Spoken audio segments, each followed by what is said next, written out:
This morning we went out to a rather large area, Big Five area, where we removed 12 snares, and on Saturday, 2 days ago, we removed a further 70 snares from there. So that's 82 snares in that area. So we just saw how by using vegetation similar to what they did here, they block off all the other little pathways, forcing the animals to go through exactly where they want.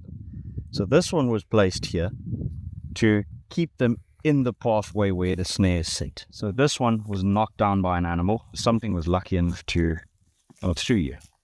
But you can see that this has been placed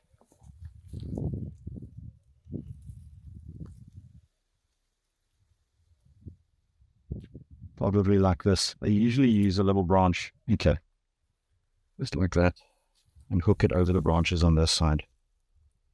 And that keeps it open. And this forces an animal to walk through here. So then as the animal goes through, suddenly there's something restraining it, and then it starts to panic. And I can tell you, that thing is heavy. There's no way that an animal is going to drag that very far. That's a massive log. So and if it is a large animal, let's say it's something like a buffalo or even a young elephant, this would be dragged to a point where it would get stuck between trees, and then that animal is done for. It's not going further than that. Nasty things. Okay, I'll take this one off the bucket. If you look at the knots on these snares, the knots that they make are like signatures.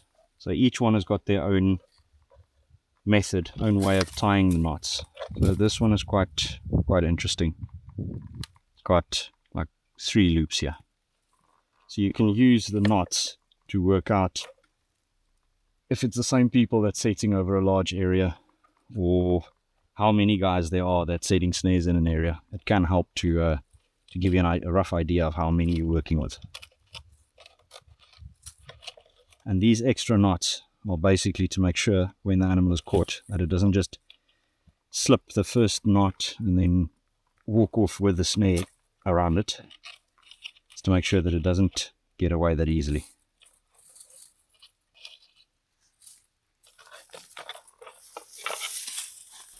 There, it's Big Five. Unfortunately, we had where a lioness was caught and a vulture. So they were dealing with the large properties. And then same day, just later in the afternoon, got a call regarding an impala that was caught in a snare that they had to put down this morning. She had 2 snares on her. And then we came out and helped and took out 29 snares in total. And this is a small property. This is 21 hectares. You see how these are, that they just tied open. These little bark strips, and it's quite strong. So that holds them open. Now these have recently been set, and they've already caught 1 impala.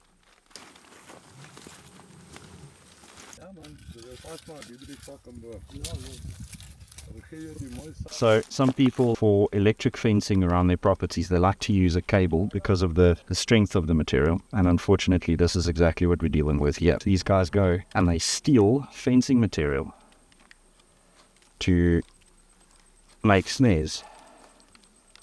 So almost all of the snares that we deal with is stolen. It's cables that they steal from fences, wires that they steal from fences, or cables from power lines.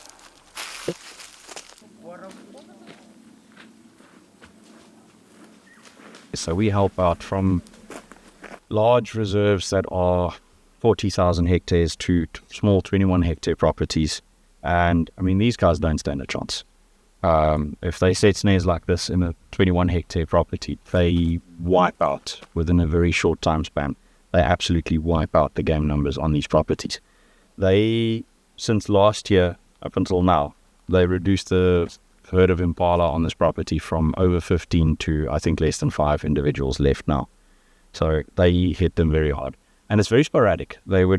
It's now almost a year, no snares on this property, and I just suddenly 29 snares overnight. And it's quite dense. So this is what we could find. So potentially there might be another couple of snares left that we've missed. Well, it's human error. So, but I feel for these guys, for the smaller property owners. I mean, they can't sustain. This is not sustainable. They can't win and survive with this. It's impossible. Previously, we've taken out also close to 50 snares at a time at this section. And it's just in this section. They like to do in the back part of this property. And we've had other similar small properties like this where we pull over 70 snares at a time. Those guys don't stand a chance. Well done, guys. Thanks for that.